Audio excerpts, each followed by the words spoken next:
The champagne glass in my father's hand caught the afternoon light as he raised it high, his eyes glistening with tears of joy while making a toast to my sister Madison's unborn baby. The problem wasn't his emotion or even the beautiful speech about finally becoming a grandfather.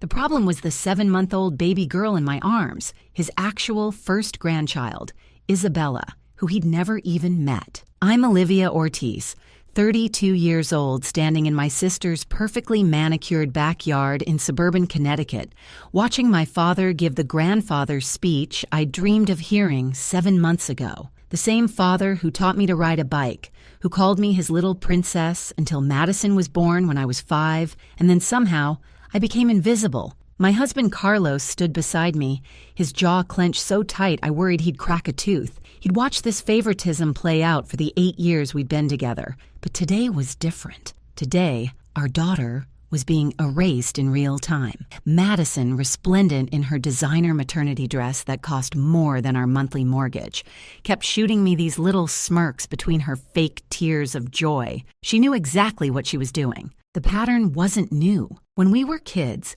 Madison got the car for her 16th birthday, while I got a heartfelt card about learning the value of working. She got her college fully paid while I took out student loans that I'm still paying off. Her wedding looked like something from a luxury magazine with Dad spending $40,000, while Carlos and I had a backyard ceremony with a potluck dinner that Dad called charmingly modest.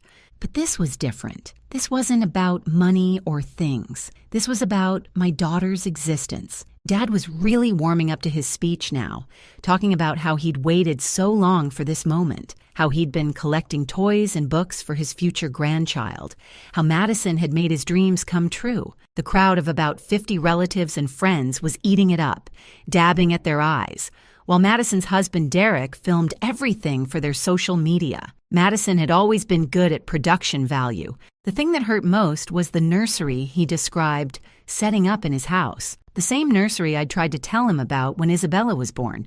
But somehow he'd always been busy when I called, always had something urgent when I tried to visit, always promised we'd get together soon. Now I understood why.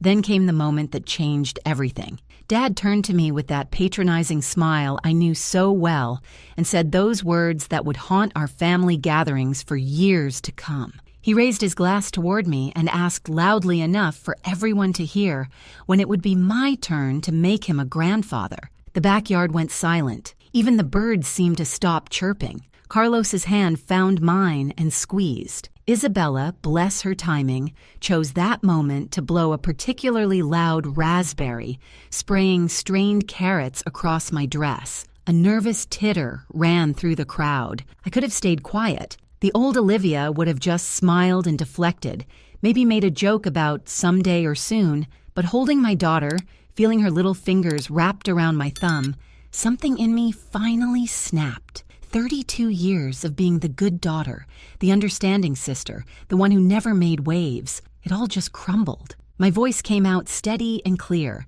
carrying across the yard with a strength I didn't know I possessed. I told him it had been my turn 7 months ago when Isabella was born, that he'd been invited to the hospital, to her coming home party, to her christening, that his favorite daughter had thrown every invitation in the trash. Madison's face went through a transformation that her Botox couldn't quite hide. The smirk disappeared, replaced by wide-eyed innocence that she'd perfected over years of practice. But I saw the flash of panic in her eyes. She hadn't expected me to speak up. Not here, not now, not in front of everyone. Dad's champagne glass tilted, spilling golden liquid across his dress shoes. His face went from confusion to disbelief, to something that looked like the beginning of understanding. But Madison was already moving, already talking, already spinning the narrative with her silver tongue that had gotten her out of every consequence she'd ever faced. She called me dramatic, said I was making things up for attention, that I'd never sent any invitations. The gasps from the crowd fueled her performance, but what she didn't know was that I'd finally started keeping receipts. And that wasn't even the worst thing she'd hidden from him. 10 months before that disastrous toast, when I was 3 months pregnant, I'd told Madison about my pregnancy. We were having lunch at her favorite overpriced salad place, the one where she always insisted on meeting because she knew I couldn't really afford it, but would never admit it. I was nervous but excited, placing my hand on my still flat stomach as I shared the news that Carlos and I were expecting. Her reaction had seemed perfect at the time. She squealed, hugged me, even cried a little. She immediately volunteered to tell Dad, saying she knew exactly how to make it special for him. I should have known better. Madison never did anything that didn't benefit Madison. The weeks that followed were filled with strange absences. Family dinners happened without me. Always, when I supposedly had work conflicts, I didn't remember mentioning. Dad's birthday celebration moved dates without anyone telling me until after. Sunday brunches at his country club became Madison-only affairs because, according to her, I'd said I was too tired from pregnancy. What really happened was a masterclass in manipulation.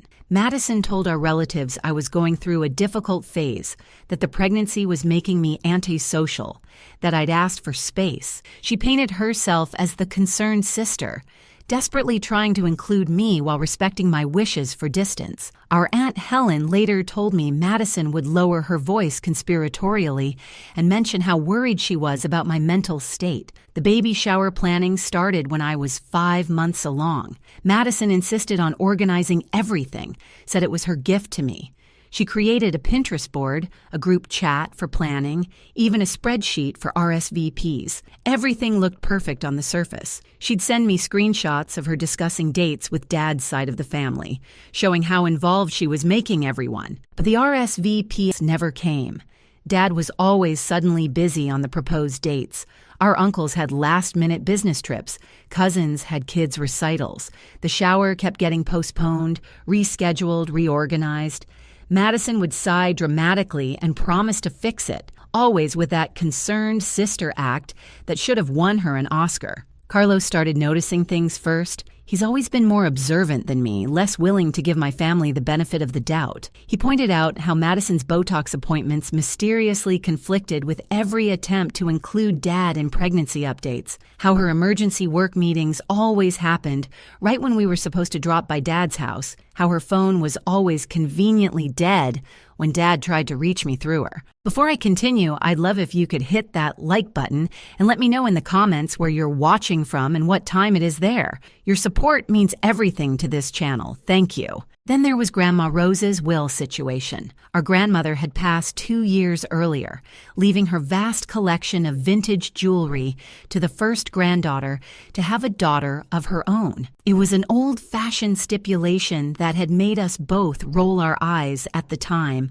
but Madison had convinced Dad to let her safeguard the collection at her house, claiming I'd told her I wasn't interested in old family heirlooms, that I'd called them outdated and dusty. Once Isabella was born and the inheritance technically became mine, Madison had already been selling pieces for months. The recipes were another issue entirely.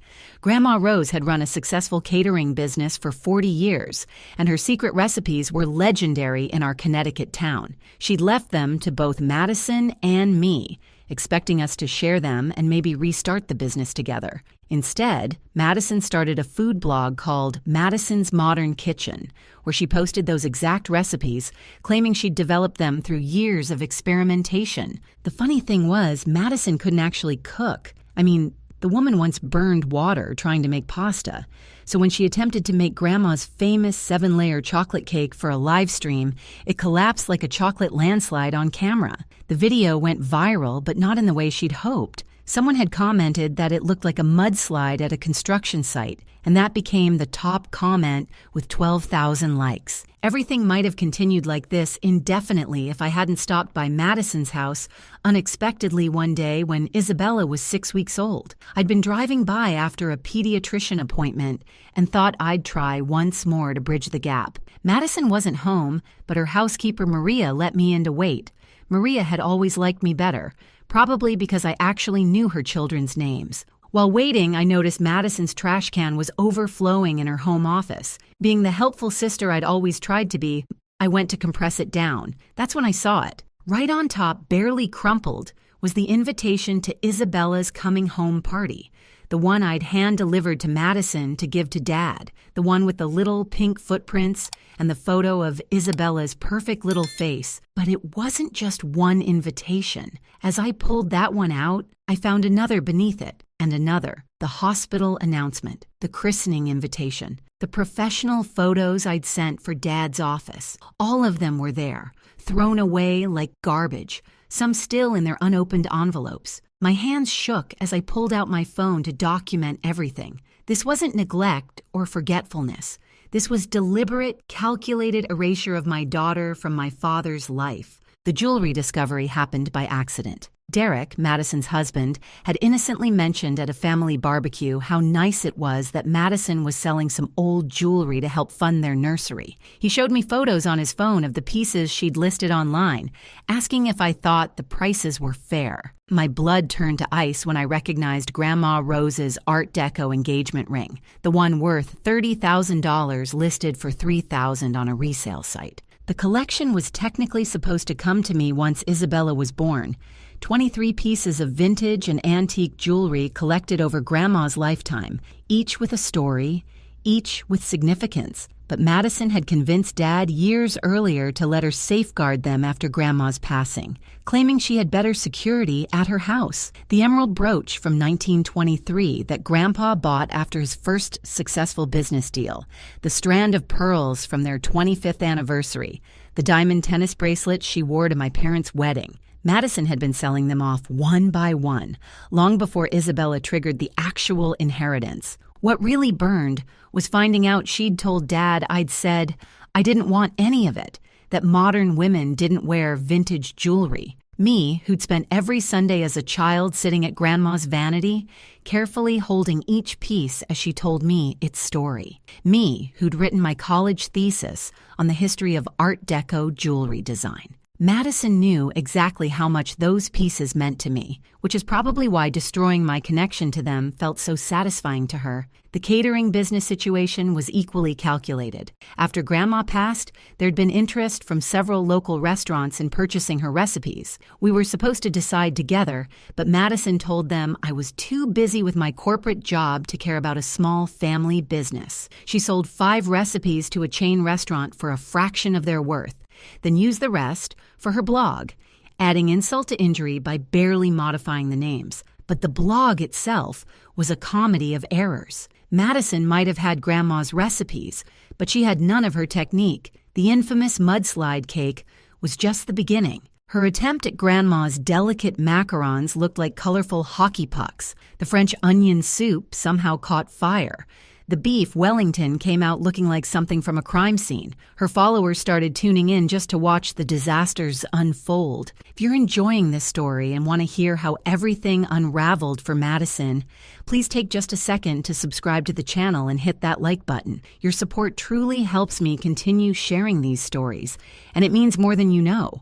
Carlos's cousin Miguel, a software engineer with too much time on his hands, offered to do some digital digging. What he found was a goldmine of deception. Deleted emails where Madison explicitly told family members I didn't want them at my baby shower. Messages to my boss during my pregnancy, suggesting I'd mentioned wanting to quit after the baby. Even a fake Instagram account she'd created pretending to be me, posting about how exhausted and overwhelmed I was, how I needed space from family. The promotion I'd lost suddenly made sense. I'd been up for senior management, a position I'd worked toward for 5 years. But mysteriously, concerns arose about my commitment level right after I'd announced my pregnancy to Madison. My boss had received an anonymous tip that I was planning to be a stay-at-home mom. The typing pattern in the email Miguel recovered matched Madison's other messages perfectly, right down to her peculiar habit of using ellipses instead of periods. She'd even stolen catering contracts from me. I'd started taking small jobs on weekends using Grandma's recipes, with her permission before she passed. Madison undercut my prices by 40%, telling clients I'd recommended her because I was too busy. 3 wedding contracts, 2 corporate events, and a year's worth of monthly dinner parties. Probably $50,000 in lost income while I was struggling with student loans and baby expenses. The evidence folder Carlos and I compiled grew thicker every day. Screenshots, emails, recordings from doorbell cameras showing Madison taking mail from our mailbox. Our neighbor, Mrs. Patterson, bless her nosy heart, had documented everything because she thought Madison was having an affair with our mailman. She was disappointed to learn it was just theft, but happy to share her extensive surveillance footage. The turning point came when Madison accidentally sent me a text meant for her best friend Brittany. It read, "Olivia's here with that baby again, acting like anyone cares. Dad won't even know she exists until my kid is at least 5. I've made sure of that." She tried to recall it, sent 17 texts trying to explain it was about someone else, even claimed her phone had been hacked. But I had the screenshot, and it became the crown jewel in my collection of evidence. The funniest part was watching Madison's increasing paranoia. She started checking her trash before putting it out, installing cameras to see who came to her door, even hiring someone to check if her phone was tapped. The woman who'd spent years orchestrating my isolation was suddenly looking over her shoulder at every turn. The stress was affecting her appearance, too. Her Botox appointments increased, her hair started thinning, and she developed a nervous eye twitch that no amount of concealer could hide. Meanwhile, Isabella said her first word. It wasn't Mama or Dada. It was Pop Pop, the name I'd been teaching her for the grandfather she'd never met. I had it on video, this perfect moment of my daughter calling out for a grandfather who didn't know she existed. It broke my heart and steeled my resolve in equal measure. The family group chat discovery happened during Isabella's first fever. I was exhausted, scared, and desperately trying to reach Dad for advice because he'd always been calm in medical situations. Madison told me he was at his cabin with no cell service, except Derek accidentally let slip that they'd just been texting in the family group chat about plans for next weekend. That's when I learned about Family Forever, a group chat with 47 members that had been active for 2 years. 2 years of daily messages, photos, plans, and conversations I'd never been part of. Carlos helped me get access through his aunt who'd married into the family. What I found was heartbreaking and infuriating in equal measure. There were over 200 messages about Madison's pregnancy journey, ultrasound photos, nursery planning, name discussions, even a betting pool about the delivery date. During those same months, I'd been actually pregnant, actually going through everything they were discussing theoretically. While they debated whether Madison would have morning sickness, I was throwing up every morning alone. While they planned her baby shower, mine kept getting mysteriously postponed. Dad had asked about me exactly 3 times in 2 years of messages. Each time, Madison responded quickly. I was busy with work. I was going through something personal. I'd asked for space. I preferred to keep my distance. The family had created an entire narrative about me being cold, career-obsessed, and disconnected. My Uncle Tony had even written that he was proud of Madison for trying so hard with her difficult sister. The promotion sabotage went deeper than just one email. Madison had created an entire campaign over 6 months. She befriended someone in my company's HR department through a yoga class. She volunteered to help with our company's charity auction, getting FaceTime with senior management. All of it positioned her to plant seeds of doubt about my commitment while appearing to be the supportive sister. She told my boss she was concerned about me, that I'd confided I felt overwhelmed, that I'd mentioned maybe the promotion was too much with a baby coming. She did it all with that perfect Madison smile, the one that made people want to protect her, to take her side. My boss thought she was being helpful when she suggested I might want to reconsider the timing of taking on more responsibility. The catering business sabotage was equally methodical. She'd created professional-looking business cards with her name and Grandma's recipes. She attended the same networking events I did, but an hour earlier, introducing herself to all my potential clients. She even hired a professional photographer to take pictures of food she hadn't cooked, using them to create a portfolio that looked more professional than my homemade photos of actual dishes I'd prepared. But technology was Madison's weakness, and it became her downfall. She didn't understand that deleted emails weren't really gone. She didn't know that her fake Instagram account's IP address could be traced. She had no idea that modern cars track location data, proving she was at my mailbox when mail went missing. Every digital footprint she left became another piece of evidence in our growing case. Miguel found something else interesting. Madison had been researching grandparents' rights in Connecticut, specifically about whether grandparents could get visitation if they'd never met the child. She'd also looked up whether birth announcements were legally required. She was trying to figure out how long she could keep Isabella hidden from Dad before it became legally problematic. The answer, it turned out, was indefinitely, as long as no one told him the truth. Isabella's first word on video became something more than just a heartbreaking moment. It became evidence of what Madison had stolen from my father, the relationship with his first grandchild, 7 months of firsts, of moments that could never be recaptured. When I showed the video to Carlos's mother, she cried. When I showed it to my therapist, she cried. When I accidentally showed it to the grocery store clerk while searching for a coupon on my phone, she cried too. The security footage from our neighbor revealed Madison's visits happened like clockwork. Every Tuesday and Thursday when Carlos and I were at work, she'd walk up our driveway, take the mail, sort through it in her car, and drive away with anything that looked important. Bills got through, junk mail got through, but anything personal disappeared. Birthday cards from relatives, Isabella's insurance cards, even her Social Security card had to be reordered. Then came the accidental text that changed our strategy. Madison sent it to me instead of Brittany again, this time complaining about having to maintain so many lies, about how exhausting it was to keep track of what she'd told to whom. She actually used the word exhausting to describe destroying my relationship with our father. That's when I knew the baby celebration was our moment. She was tired getting sloppy,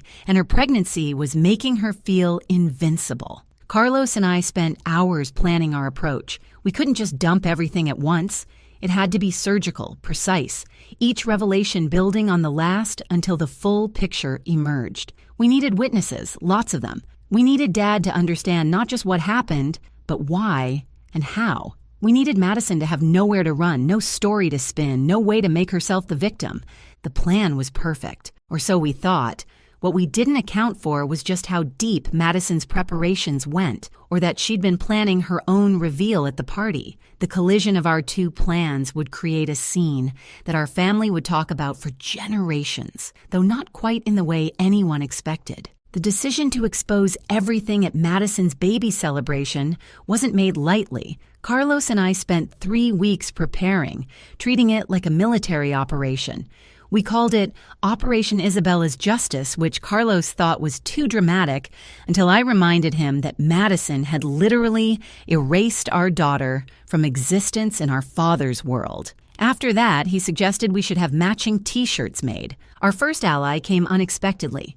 Cousin Patricia called me crying one night, drunk on wine and 30 years of resentment. Madison had apparently pulled similar stunts with her throughout their childhoods, culminating in Patricia's wedding photos mysteriously disappearing from family albums and being replaced with Madison's pageant pictures. Patricia was all in, bringing with her Uncle Tony, who'd started noticing discrepancies in Madison's stories about me. The photo timeline took 2 full days to create. Every single photo of my pregnancy, from the first ultrasound to Isabella's first smile, printed in high quality and arranged chronologically, each one labeled with dates and details that would be impossible to fake. The kicker was that many of them included timestamps from hospital equipment and medical records that Madison couldn't claim were photoshopped. Carlos's family became our secret weapon. His mother, a retired paralegal, helped us organize the evidence like a legal case.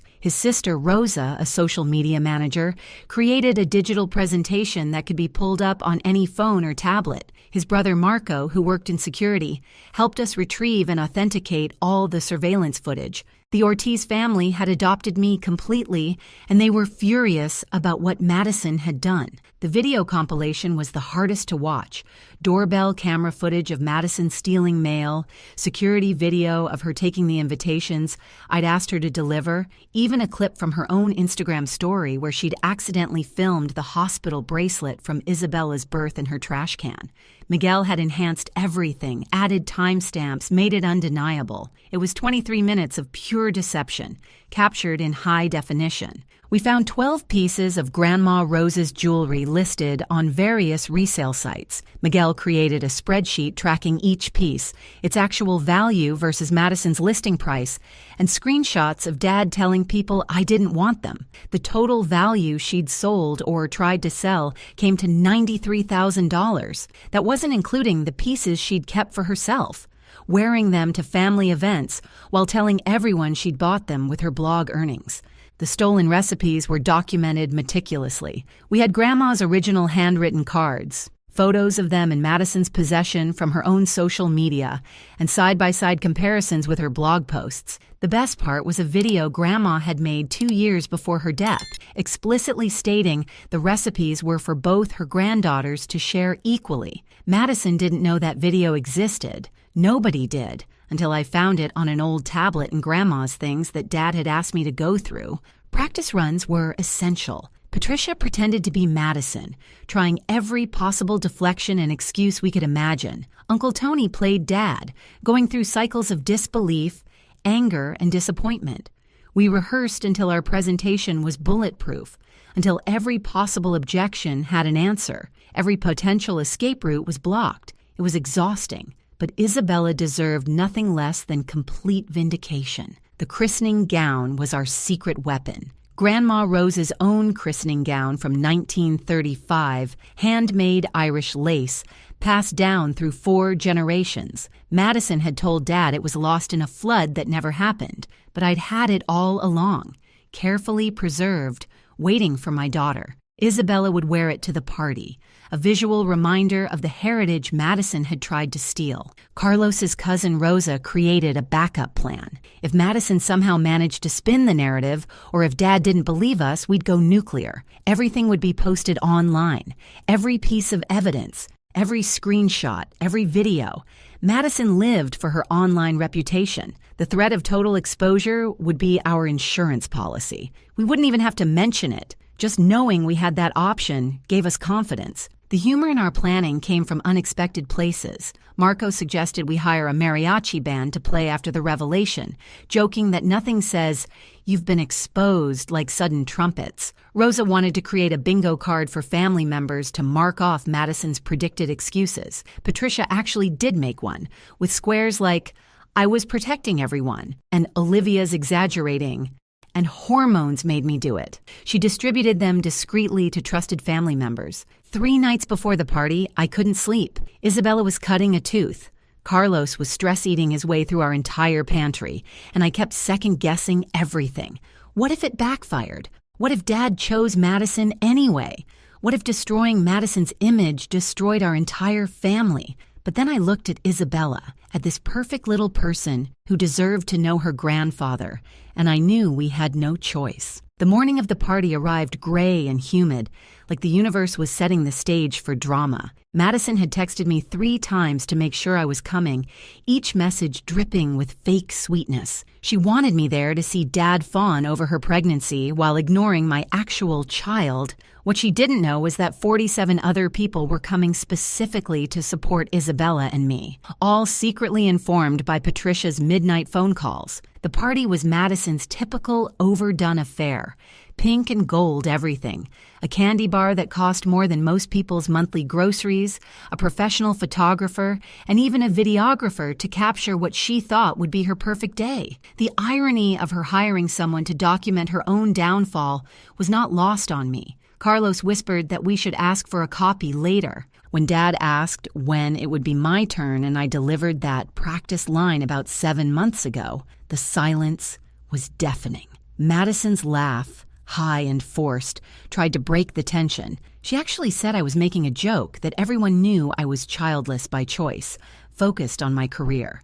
That's when Isabella, my perfect daughter with impeccable timing, reached out and grabbed Dad's tie, looking him directly in the eyes and said clear as day, "Pop, pop." Dad's face went through a transformation I'll never forget. Confusion, recognition, realization, and then something that looked like physical pain. He reached out instinctively toward Isabella, then pulled back, looking at Madison for explanation. She was already talking, already spinning, saying I'd obviously coached the baby, that this was some sick joke, that I was trying to ruin her special day with lies. That's when Patricia stepped forward with the photo album, not dramatically, just walked over and placed it in Dad's hands, saying she thought he might want to see what he'd missed. The first photo was from the hospital, me holding Isabella minutes after birth, the whiteboard behind us clearly showing the date and time. 7 months and 3 days ago. While Dad looked at it, Uncle Tony pulled up the digital presentation on the outdoor TV Madison had rented for the party. The video started playing automatically, Madison's voice clear as day, from a doorbell camera. "Dad doesn't need to know about Olivia's baby yet. Let me have this first." The crowd gasped. Madison grabbed for the remote, but Marco had already disabled it. The video continued, showing her taking mail, throwing away invitations, telling relatives I was unstable. Her own words, her own voice, her own face clearly visible in every frame. Derek, Madison's husband, was standing frozen with his mouth open, looking between the screen and his wife like he'd never seen her before, which, in a way, he hadn't. Madison had been careful to keep him out of most of her schemes, probably knowing his genuine niceness would have been a liability. When the jewelry spreadsheet appeared on screen, showing pieces he thought Madison had inherited legitimately, he actually sat down hard on a decorative hay bale. Madison tried everything in her arsenal. She cried, but the Botox made it look insincere. She claimed the videos were deep fakes, but Miguel had included authentication certificates. She said I'd stolen from her first, but couldn't specify what. She even tried fainting, but Patricia's teenage daughter loudly said, "Oh my God, she's doing the thing from TikTok," and everyone realized it was fake. Madison's eyes snapped open in frustration, completely giving herself away. Dad hadn't said a word. He was still looking through the album, his hands shaking. When he got to the video still of Isabella's first word, with the caption explaining what she was saying, he made a sound I'd never heard from him before. Something between a sob and a roar. He looked at Madison with an expression that made everyone step back, then at me with such devastation that I almost felt bad for him. Almost. The food blog revelation came next. Grandma's video played on the screen, her warm voice filling the yard as she explained how she wanted both her granddaughters to share her recipes, to maybe restart the business together, to carry on her legacy with love. Then Miguel's side-by-side comparison showed Madison's blog posts, word for word stolen, even down to Grandma's little notes about adjusting for altitude or humidity. Someone in the crowd, I think it was one of Madison's mommy blogger friends, actually laughed when the mudslide cake disaster video played, then caught herself and tried to look serious, but the damage was done. Others started chuckling too, remembering all of Madison's cooking failures while she claimed to be developing these recipes herself. The woman who couldn't make box mac and cheese had been pretending to be a culinary genius with stolen recipes she couldn't even execute. Madison's final attempt at control was to announce she was in labor, sudden, dramatic, clutching her stomach. But Aunt Helen, who'd been an obstetrics nurse for 30 years, walked over, took one look at her, and announced to everyone that Madison was barely 7 months pregnant and showing no signs of distress besides embarrassment. She suggested Madison might want to sit down and stop making things worse for herself. That's when Dad finally spoke. His voice was quiet, controlled, and absolutely terrifying. He asked Madison one simple question. Why? Madison's answer to Dad's question revealed everything about who she really was. She said I'd always been his favorite before she was born, that I'd had 5 years of being the only one, that it wasn't fair. She actually stood there, caught in 47 lies, and tried to make herself the victim. She said I was prettier, smarter, that Grandma loved me more, that everything came easy to me while she had to fight for attention. The crowd's reaction was visceral. These people had watched me work 3 jobs to pay for college, while Madison got a free ride. They'd seen me nurse Grandma through her final months, while Madison was too busy with her influencer parties. They knew the truth, and Madison's attempt at revisionist history was falling on deaf ears. Someone actually said, "Are you serious right now?" Loud enough for everyone to hear. Derek found his voice and asked about the jewelry. Madison tried to say she was saving it for their baby, but Rosa had already pulled up the online listings on her phone, showing them to Derek. The dates proved Madison had been selling them long before she was even pregnant. Derek's face went from confused to hurt to angry in about 3 seconds. He asked her what else she'd lied about, and Madison's silence was deafening. The catering clients started making themselves known. 3 were at the party, invited by Madison for networking. They all wanted to know if the recipes were really stolen. When they found out the truth, one immediately called her lawyer. Another announced she was canceling her contract, effective immediately. The third, a woman who'd been friends with Grandma Rose, actually started crying and apologizing to me for not knowing. Dad walked over to me slowly, like he was afraid I might run. He asked to hold Isabella, and when I placed her in his arms, she immediately grabbed his nose and giggled. He broke down completely. This 6'2" former Marine, sobbing while holding his granddaughter for the first time. He whispered apologies into her hair, promised to make up for lost time, told her about all the things they'd do together. The photographer, bless his professional heart, captured every second. Madison's friends started leaving, just quietly gathering their things and walking out. Her mommy blog followers were live streaming everything, and the comments were brutal. Someone had already created a hashtag, #Madison Meltdown. Her carefully curated image was crumbling in real time, broadcast to thousands of people who'd thought she was the perfect sister, daughter, and soon-to-be mother. Patricia's bingo card was completely filled. Madison had hit every single predicted excuse, plus some we hadn't thought of. She blamed hormones, claimed I'd poisoned everyone against her, said the family had always been jealous of her success, even suggested this was all an elaborate prank for content. Each excuse made things worse, digging her hole deeper. Patricia's daughter held up the completed card and shouted, "Bingo!" which broke the remaining tension as people actually started laughing. Uncle Tony revealed he'd been suspicious for months. He'd hired a private investigator after noticing discrepancies in Madison's stories. The PI had documented 16 instances of Madison lying about my whereabouts or availability. He had photos of her at my mailbox, records of her calling my workplace, even evidence that she'd tried to access my medical records illegally. He'd been waiting for me to come forward, not wanting to interfere if I wasn't ready. The legal implications started hitting Madison all at once. Theft of mail was a federal offense. Fraud regarding the jewelry was criminal. The stolen recipes and contracts constituted business interference. Someone mentioned that her actions regarding Isabella could be considered custodial interference since she'd prevented a grandfather from knowing his grandchild existed. Madison's face went from red to white as she realized this wasn't just family drama anymore. Derek asked for his mother's ring back. She'd given it to Madison for their engagement, but now he wanted it returned. Madison tried to say it was being cleaned, but Rosa had already found the online listing where it had sold 2 months ago. Derek's mother, who'd been quiet until then, stood up and announced that their prenuptial agreement had a fraud clause. Madison had signed it thinking she was so much smarter than everyone else. Now it would cost her everything. Dad announced he was changing his will immediately. Not out of anger, he said, but out of clarity. He'd been blind to Madison's nature, enabled her behavior, and failed to protect me from her. The family business shares he'd planned to leave her would go to Isabella instead, in a trust I would manage. The house Madison thought she'd inherit would be sold, with proceeds split between all grandchildren equally. Madison would get exactly what she'd tried to leave me with, nothing.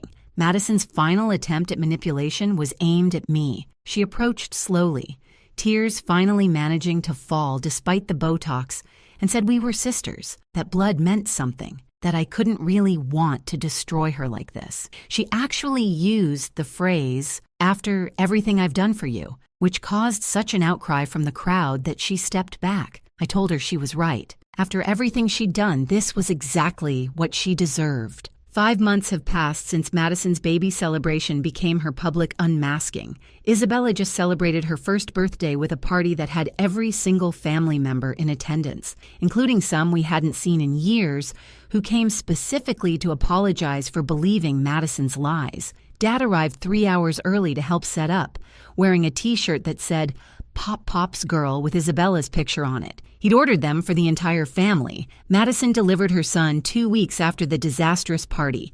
Stress-induced early labor, though both she and the baby were fine. Derek filed for divorce the day after the birth, having discovered through the investigation that Madison had opened credit cards in his name and run up $60,000 in debt. He got full custody with Madison having supervised visitation. He says his son won't grow up thinking lying is acceptable. The jewelry recovery was remarkable. Once word spread in the vintage jewelry community about what Madison had done, dealers who'd bought pieces reached out to return them. Most sold them back to us at the price they'd paid Madison, taking the loss rather than profiting from theft. Grandma Rose's complete collection now sits in a safety deposit box, waiting for Isabella and any future cousins to be old enough to appreciate them. Madison's blog imploded spectacularly. The cooking disaster videos went viral as a compilation called "How Not to Cook Your Grandma's Recipes." Food Network actually reached out to me about doing a show about authentic family recipes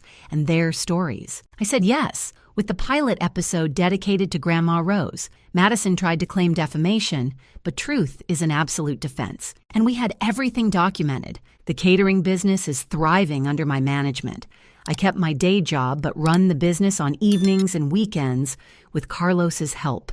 We hired 2 of Grandma's old employees who came out of retirement just to spite Madison. Our signature dish is now honest apple pie with a tagline about authentic family recipes. Madison sees our van around town constantly, a rolling reminder of what she lost. Dad and Isabella are inseparable. He picks her up every Tuesday and Thursday for adventures, which usually means the park or library, but to him might as well be Disney World. He's documenting everything, making up for lost time with photos and videos. He even started a private Instagram just for family to follow Isabella's growth. Madison isn't invited to follow it. The family dynamics have completely shifted. Patricia and I have become close friends, bonding over shared Madison trauma. Uncle Tony apologized publicly at Thanksgiving for not seeing through the lies sooner.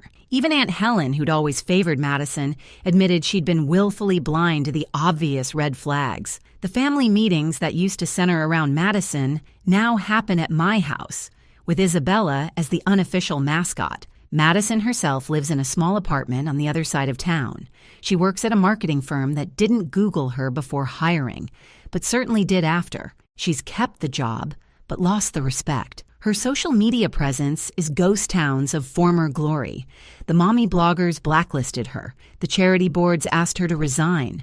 The country club revoked her membership after the mail theft became public knowledge. Derek brings their son around for Isabella to meet her cousin. He's a sweet baby who looks nothing like Madison, thankfully taking after Derek's kind eyes and genuine smile. Derek and Carlos have become friends, bonding over their shared experience of Madison's manipulation. They take the kids to the park together while discussing how to ensure the cousins grow up close, despite everything. The legal consequences were mostly civil, not criminal, though the threat remains. Madison had to pay restitution for the jewelry, return the money from the stolen recipes, and compensate me for the lost catering contracts. It wiped out her savings, her blog income, and the secret account she thought nobody knew about. She kept asking how we found out about that one. We didn't tell her Mrs. Patterson saw her at that bank's ATM and mentioned it casually. Dad's relationship with me has transformed completely. He admitted to therapy that he'd favored Madison because she seemed to need him more,